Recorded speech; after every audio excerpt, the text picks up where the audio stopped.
Welcome to Issues and Answers with your host, Diane Kinderwater. Issues and Answers is presented as a public service to inform, educate, and better the lives of New Mexicans. And now, Issues and Answers with your host, Diane Kinderwater. Welcome to the program. I'm Diane Kinderwater. What keeps our bodies from falling all apart on the sidewalk? Many people might think it's our bones. No, you've heard the term, he's just a bag of bones. That doesn't keep us together, our bones. What about our muscles? Nah, they're good for carrying in our bags of groceries, but they don't keep us all together. What keeps us together? Well, our organs? No, if our organs, they just splatter on the sidewalk, I think. You know, your kidneys and your heart would just... Except I think the heart's a muscle, but in any case, I'm going to give you the answer. Our ligaments, tendons, and fascia keep our body all together. What the heck are those things? Well, we're going to tell you as we discuss our connective tissues, things that are just as important as our bones and our muscles and our organs, but something we don't really talk about in everyday conversation, connective tissues. Well, some of us might, like Dr. Patrick Nuzzo at his Southwest Chiropractic or Southwest Naprapathy Clinic. They discuss it every day, but you and I don't. So we're going to learn all about connective tissues and why they're so important and how they can help us alleviate a lot of pain in our body. So please stay with us as we discuss organs, no, muscles, no, but connective tissues, yes. We'll be back right after this. The word fascia, I was telling Dr. Nuzzo, my yoga instructor knows what fascia is. I mean, fascia, do you know what it is? It's all throughout our body, but something really we don't talk about too much. Dr. Patrick Nuzzo, thank you for being a part of the program. He's with Southwest University of Naprapathic Medicine and Naprapathic Medicine of New Mexico. There you go. Thank you again. Fascia. Diane. I mean, is it a popular term? Do people know fascia? It sure is in my world. Yes. It is in my world, and I really plan to, bring fascia to the forefront. And actually 2 years ago, right, medicine identified organ, right, and they called it mesothelium. Mesothelium is connective tissue. So 100 years or 150 years past when medicine really took their hold, right, they finally come and name an organ, mesothelium, that naprapaths have been treating for more than 100 years, right? They didn't have a term for it. They didn't have a term for it. They didn't really believe it. Back in medical school 100 years ago, they would remove the fascia out of the cadavers to get it out of the way so they can see the muscles and the glands and the organs. Fascia is incredibly important. Like you said, we would fall into a puddle of mush if it wasn't for the connective tissue, right? Ligaments, bone to bone. Every bone is held to the other bone by a ligament, right? Muscles are held by tendons to bones. So you have muscles held by tendons to bones, bones held to bones by ligaments, and then you have the fascia. Fascia is the most prevalent tissue in the body, right? It runs in between every layer of muscle. It covers every organ. It covers every bone. It's a sheath. It's a gooey structure. Like it runs in all around your organ, all around your muscles. It holds things in place, but it also acts like a lubricant. Fascia in nature is viscous and gooey. And if there's any hunters in your audience, okay, when you field dress an animal, they call it the silver skin, right? It's the layer in between the muscles or if you're cutting open a chicken, yes, right? That white gooey tissue in between the layers is fascia, right? And that fascia makes us young. I say that, okay? I say that. Let me tell you why. Okay. Let me tell you why. Because if you can keep fascia viscous and gooey, you will stay fluid. You will stay, pliable. You will stay flexible, right? If you lose your flexibility and you stiffen up, you become old. I don't care what age you are. If you're 10 and you stiffen up, you become old. Dr. Nuzzo, this field of medicine, naprapathy, Right. I call it relatively new, but it really is old, but people didn't have a term for it or really know what it was. So give us a little bit of a history of this medicine. Yeah. Well, the profession of naturopathic medicine started right alongside chiropractic medicine. The founders of chiropractic and naturopathic were together back in Davenport, Iowa at the turn of the century. 1904 they got together. And napropaths, chiropractors, almost identical philosophies. Nerve flow principle. You align the bony structure, the nerves come off unimpeded, it brings blood lymph circulation to the rest of the body, and we have a healthy specimen, right? Chiropractors really focus on bony alignment by doing adjusting on the bony structure, okay? What happened with the two founders is Oakley Smith, who founded Naprapathic, believed that you couldn't just align the bony structure without treating the connective tissue that was pulling it out of alignment. So they had a big fallout, and they went their separate ways. Oakley went to Chicago, started the Chicago School of Naprapathy back in 1906. That school is still running back in Chicago. That's where I graduated from back in 1983. And the profession has not grown the way it should grow, okay? And I came to New Mexico I bought my first property in New Mexico back in 1995, okay? And my clinic was in Chicago. I had my naprapathic clinic because that's the other place, that's where the school started, and that's where naprapaths are licensed. And I was bringing people back and forth between Chicago and a retreat center I had down in the southern part of New Mexico, and every other week. And this is the way it happened. I never planned on opening a school. I never planned on getting naprapaths licensed in New Mexico. I was treating patients in New Mexico the weeks that I was here and not bringing groups out. And one afternoon, this was in the summer of '99, and I know you heard this story before, Diane, but summer of '99, I got a phone call at my clinic in Silver City, and this gentleman on the phone said, "Hello, my name is Benny. I broke my neck in a car accident. I've been everywhere. I've heard you could help me." Okay, I'll make an appointment with the guy. 2 weeks later, when I was there, this gentleman walks in my office, a beautiful old New Mexican man, T-shirt overalls, very unassuming.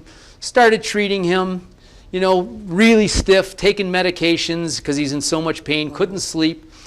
After about 3 months, he walked into my office and he looked me in the eyes and he said, "Doc," he said, "I'm not taking half medication that I used to take. I sleep through the night. My range of motion is better. I really think we need to get you licensed here in New Mexico." I thought, what are you talking about? You weren't planning on this. No, I wasn't planning on this. And Benny turned out to be Senator Ben Altamirano. Senator Ben Altamirano was the president pro tem of the Senate back in 2000. We introduced the Naprapathic Practice Act to the legislature in 2000. It took us 4 sessions to get the bill passed. And I would go up in Benny's office during the sessions, and I would treat all the legislators, I would treat all the staff. And this is how we got to know what naprapathic medicine was. Sure. 4 sessions it took me to get licensed, and Governor Richardson signed it into law in the 2004 session. So we were licensed in New Mexico in 2004. The medical board oversees our license in New Mexico. And Senator Altamirano made me promise him that, you know what, we got you a license here. We need naprapaths. You got to open a school. And I was dumb enough to tell him I'd do it. So we got a license for the school in 2006. I never dreamed of opening a school, Diane. Got the license for the school in 2006. Took me 4 years to get a curriculum together, to get teachers in place, to figure out what I was doing. We opened in 2010. We graduated our first class in 2014. We have 30 graduates so far. We have 30 students in the class right now. We are graduating doctors in New Mexico. These students are staying in New Mexico, treating New Mexicans, getting great jobs, making great livings, and, being able to, do a great impact here on the community. We've been in business. Our clinic is open in 2004. In Santa Fe. In Santa Fe. We opened the intern clinic in 2014. So in my clinic right now, I have 6 naprapaths working in my clinic. I have 6 interns working in my intern clinic. And in these years, since 2006, we have almost 20,000 new patient visits in those 2 clinics in New Mexico. Okay? So I mean, that's about a quarter of the population in Santa Fe, you know. So it is incredibly popular. People understand that you can't just take medication for pain. You know, you can, but it doesn't correct, right? You've got to treat the tissue that is creating the pain, and that's what naturopathic medicine does. And we have a school. It's a school in Santa Fe. The program is 75% online, and the rest of it is up in our clinic up in Santa Fe. So our students are able to study 75% of the program online, and they come up to the clinic on Saturdays and they get their hands on. So they're from all over the state. They're from all over the state. I have somebody drive in from Las Cruces. I have somebody drive in from El Paso. I have somebody driving in from Silver City. I've got somebody driving in from Ruidoso, you know, somebody from Las Vegas, right? And we even have some chiropractors and medical doctors that come in for our intensive program where we teach already licensed doctors, chiropractors, physical therapists, medical doctors this program, and they get a specialty in connective tissue manipulation with us in 18 months. Our school for our regular students, it's a 4-year program, but we're able to do it in 3 years because those students go year-round. They do 48 weeks a year for the first 2 years, a week off in between each quarter, and the last year is their internship, where they've got to see 500 patients in my clinic under supervision of one of those 6 naprapaths that are in the clinic. And then once they get out of the intern clinic, they take their national boards, they get licensed by the medical board here in New Mexico, and they go start their practices. Where are the practices in New Mexico? We have a big concentration of practices here in Albuquerque. One of my graduates is Dr. Bo Hightower. Dr. Hightower is a very famous chiropractor. He's a chiropractor naprapath, and he has 5 of my graduates working for him. His office is out of the Jackson Wink Academy here. He does a lot of MMA fighters. I've got naprapaths in Mountain Air, Ruidoso, Farmington, Santa Fe.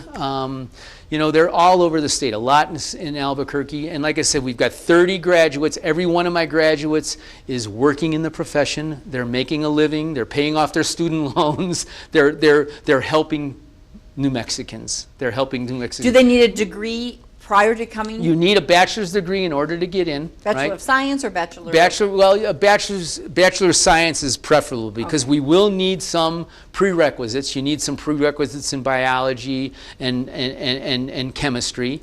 But the prerequisites, usually any type of degree will fit. We get a lot of people who are coming to us who are thinking about nursing or thinking about chiropractic or thinking about physical therapy. You know, our tuition is significantly less expensive than chiropractic or physical therapy. You know, about 1/3 of the cost of each of those. And you know, you're able to get a degree. Every major insurance company in New Mexico covers naturopathic treatments. Like what? Different. Well, you know, for example, the state of New Mexico, all their employees have Presbyterian, right? And every employee has 20 visits a year, okay, with a copay. The labs, Los Alamos National Labs, all their employees have 24 visits a year with a copay. No referral is needed for us. They have direct access to us. Every teacher in the state, NIMSIA insurance covers every teacher in the state. You know, True Health Insurance covers us. United Healthcare covers us. Blue Cross covers us. You've done a lot of work. We've done a lot of work to get this going, and we really believe that we are the medicine of the future. Because people, with this pandemic, with the opioid epidemic, right, people are seeing that, you know, there's another way, right? Especially with the opioids. So many people have got caught in this syndrome of opioid, you know, addiction. And they didn't help their pain. They gave themselves an addiction, you know? And we've got to get and break that cycle and get people into manual therapies. And that's what's interesting, the term, it just flows off of your tongue, manual medicine. Manual medicine. To me, before I met you, manual medicine, never really heard the term manual medicine. What is that? Hands-on. It's hands-on. I mean, these are the most important, sensitive instruments in the world, the hands. Chiropractors, acupuncturists, physical therapists, massage therapists, it's all manual medicine. Because you can feel. Well, you feel, you're working the tissue. You know, you come in, you come in, whether it's a massage therapist, whether it's a chiropractor, you're telling people you have pain, right? You come into a naprapath and you tell me I have back pain, right? I will treat that back pain, but I will treat the entire body. We do a full body treatment because connective tissue connects everything. If you have low back pain, it doesn't start at the low back. More than likely, back pain starts at tension in between the shoulder blades because we're hunched over. The muscles attach to the lower part of the skull, they run the length of the spine, they attach to the lower part of the spine, the sacrum. And in between, there's a lot of tension, hunching, stress. Those muscles get pulled up. It pulls those muscles up. It pulls those bony structures out of alignment to impede nerve flow, to create inflammation, create pain.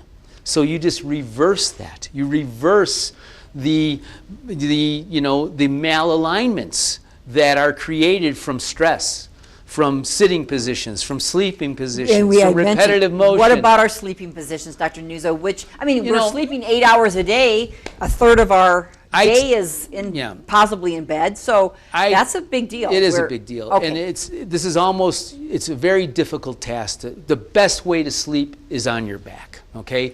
Lay on your back, a nice pillow underneath the nape of your neck, a little pillow under the nape of your neck with a flat part under your head, and a pillow under your knees. Start that way at night. Get into that position and breathe and relax your body into a really deep sleep. That's how I tell my patients. Ultimately, they turn, they switch. But if you wake up in the middle of the night, go back to your back again. Lay on your back.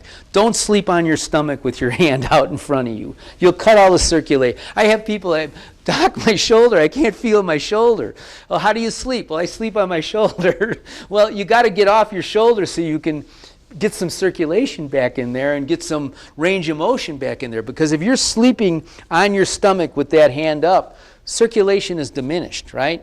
You are not getting your drainage back to the heart when you're on your belly and this is up. And you're overstretching that whole joint, inflaming it. So you lose. You lay on your back. With your why a pillow under, because it's really a proper position. You get support under the knees. It takes pressure off of the low back and the hips. The hips could settle into the bed. Your shoulders fall back. You get a nice, rolled pillow. How do you sleep, Dr. Nuzzo? I start always on my back, and some nights I actually could sleep through the night on my back because I've done it forever. I've done it forever. Is there muscle memory? Is there muscle memory at sleeping? Absolutely. It's a comfort zone too. What you do, what you're comfortable with, that's muscle memory. Just like repetitive motion. You find a motion that works best for you, even though it's hurting you. You're still finding a motion that's best for you, right? The muscle memory is there. But when you want to correct that because you're getting joint pain because you're doing repetitive motion in the wrist, carpal tunnel, right? That's one of the biggest things we see. I mean, how many of your patients, not only back pain, but carpal tunnel? Carpal tunnel, it hurts here, but it starts here. This is the last thing I treat when somebody comes and tells me they have carpal tunnel pain. I work their neck and their back and the whole bundle that brings nerve lymph blood brings nerve lymph blood away. I'm always looking to decrease inflammation, increase circulation. And that's the importance of the circulation, is to carry nutrients to your muscles and bring waste away. Waste away. Yeah. So if you constrict it, you can't do it. And if you're already in pain and you're laying on it and you're constricted, you're not getting circulation through the night. You're going to have more pain when you wake up. And then when you start moving around a little bit, you feel a little better, but it's painful. You could save yourself the pain, by having proper posture. And this is way more difficult than me just saying it. It's a change of lifestyle, You've really got to change your lifestyle in order for you to get out of pain if you want to do it without medications, right? Well, the medication sounds like just masks it and it's going to come back after you're off the medication. But you don't notice it. I mean, you don't know. You don't notice it, and you're going on doing the same things. So you wake up the next morning, and I'm in pain, I take my medication. People live on medication all day long, every day, and it's sooner or later something's going to give, one of the organs is going to give inflammation. Opioids are given because there's pain. Pain is there because there's inflammation. It's proven that opioids create inflammation. So you're taking medication that numbs the pain created by inflammation, and the medication itself creates I didn't know that. inflammation. Right. So a lot of people don't. It's just the symptom, and people have to be paying attention. And again, this pandemic, people have been, really, really stressed out. So all of the aches and pains have come to a crescendo. Your little acute pains have turned into chronic pains because there's been chronic tension, chronic stress. What's the future of naprapathy in New Mexico, and what does it mean to our economy, hiring people, such as the students, but really to the health of the state and, as you say, to our global world? We're seeing it happen. Our office in Santa Fe is right across from St. Vincent's Hospital. So you can see the hospital out of our offices, and we are getting tons of referrals from all the doctors in the area. In particular, this is interesting. In St. Vincent's, by the way, all St. Vincent's employees have naprapathic treatments as a covered benefit, But Presbyterian just moved in to Santa Fe.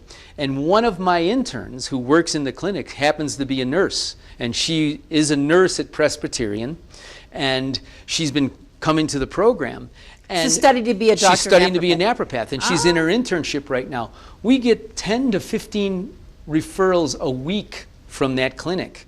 Every neuromusculoskeletal condition that they're looking at gets a referral to our office now, And that's what I see. I see doctors, but another choice. Use this manual therapy instead of physical therapy, because you have specific low back pain that exercise isn't going to help, right? Or rehabilitation is going to help. Hands-on manual manipulation, bringing bony structure back into alignment. So we're educating doctors. We're educating, we got the book out, right? We're getting the book out in circulation. We're doing more and more social media on napropathic medicine. We're going to branch the school next year in 2022 back to Illinois and start our program in Illinois. I thought there was a school in Illinois. There's a school in Illinois, but they're not an online school. We've been going through a process of certification with the program for the last 5 years, and we've upped our standards significantly, educational standards. Oh, compared to even Illinois. I was going to ask you, because it started in Illinois. Compared to Illinois. What is happening in Illinois? It's just, unfortunately, the school in Illinois is not doing a great job back there. They don't have a lot of students back there. They've been in flux. We've been the leader in the field, and the school that we've brought on is meeting higher education standards, and we're going to attract already licensed practitioners because of that. So, we're going to see a huge growth spurt in the next 2 years. Other practitioners who are moving into this modality. As a specialty. We have a medical doctor from Nevada who's taking our intensive program. And he's a medical doctor, but he understands how important manual therapy is. Will he be able to practice, though, back in... Well, because he already has a license. So this is a specialty under his license. We will try to get licensed in Nevada. But right now, I would like to open a school there. For me to open a school there, I'm going to have faculty members. So I'm going to recruit already licensed doctors, chiropractors, physical therapists, medical doctors, who will go through my program, practice under their license as we get licensed in the state, and other students can come through and do their practice there. And that's the model going state by state for us. Dr. Patrick Nuzzo. I've asked you at age 67. Yes. What's the future, and why the heck are you doing this? I mean, it's not like you're 37 and starting a career, but you're starting a whole movement. I'm pioneering the movement, right? It's been there 117 years. It's been proven. It's in textbooks. It's been in existence. We are going to bring it to the forefront. Diane, I have passion, the passion is there. Really? Oh, really? I told you this. My uncle was a naprapath. I grew up around it. The doctor I saw as a kid was a napropath. I'm 67 years old. I've never been on one prescription medication in my life. I tend to be 97 and say the same thing. Food is my medicine, right? Food is really important, and we teach that, and it's time. It's time. It was 10 years ago it wasn't time. I was 57. 67, it's time now. I have to do it. So yeah, running out of time to teach. And what's interesting with all America and the whole world now, the fast food craze. I mean, it's on every corner. It's poison. I'm sorry, but it's poison. And it's not doing anything for our climate, right? I tell people, diet's big, right? Whether you're a vegetarian, a fruitarian, you eat meat, you don't eat meat, your job is to eat and find the best quality food that you can possibly get. Put it into your machine. You have got to get the vegetables. You do that for your car, right? You put do. your best stuff in your car. That's it. You got to get vegetables that are organically grown in restored soils that are tended by the farmers. You got to get your meats that are raised, grass-fed, pasture-raised chickens, and these animals are tended. They're healthy, and the soils are healthy that these chickens and vegetables and fruits are raised in. That not only heals you, that heals the planet. Because if we heal the soil absorbs carbon, the soil absorbs moisture, and we can do something to reverse climate change. And these millennials are getting it, okay? I like to watch Shark Tank. I don't know if you do or not, but everybody goes on Shark Tank, and the ones that are really successful are usually giving back. Hey, if you get into this, we're going to give 10% to this charity. Bombas is a great example. Bombas socks. For every pair of socks that's bought, they donate a pair of socks. That was a Shark Tank company. Well, what if we got everybody to eat the foods that not only get them healthy, but restore the soil, okay?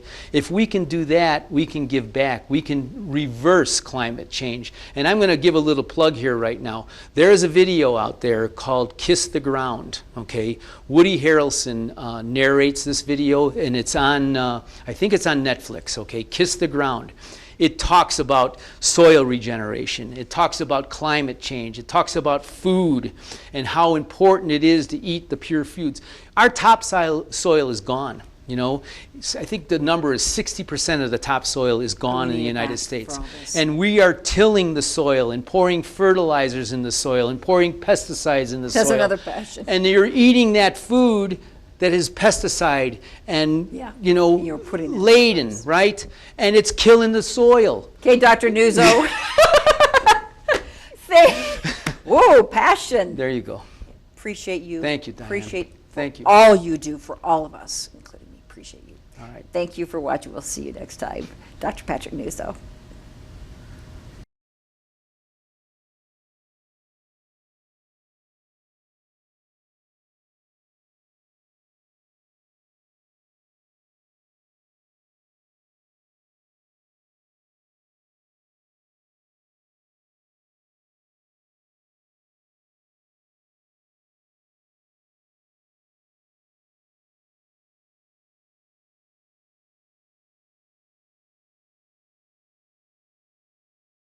Issues and Answers with your host Diane Kinnewater is presented as a public service to inform, educate, and better the lives of New Mexicans. To comment on today's program or to purchase a copy of any Issues and Answers program, visit sunbroadcasting.org or call us at 505-345-1991.